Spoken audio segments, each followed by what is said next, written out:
semellante ao debuxo do acontecemento, veredes un tipo extravagante na paisaxe batida polo vento.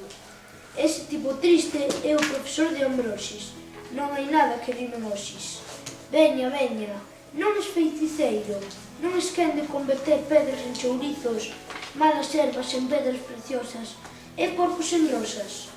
Quen modera, eran outros tempos. Iso é da época de María Castaña. Cunha vara e un pouco de maña, bailaban todos de contentos. A variña do profesor pódese usar 2 veces e máis nada. Despois diso, a maxia está gastada e non volve ter ningún valor.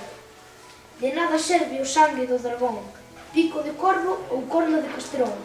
2 veces e todo acabado, e o mago non é tal magontón. Pero de Ambrosis ten unha obsesión. Sempre pensa nas enfermidades e as 2 oportunidades reservas para a curación.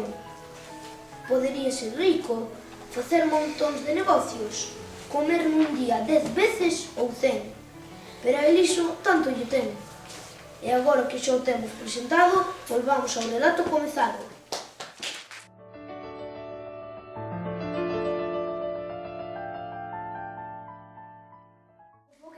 O foguete sobe ao ceo como un raio, perde forza e cae ao chan nun desmaio. O foguete chega ás nubes, que bravura! Que estalos, que ruído, pouco dura. Mais a cana do foguete cae de plano, que aguillada de xoguete, que galán.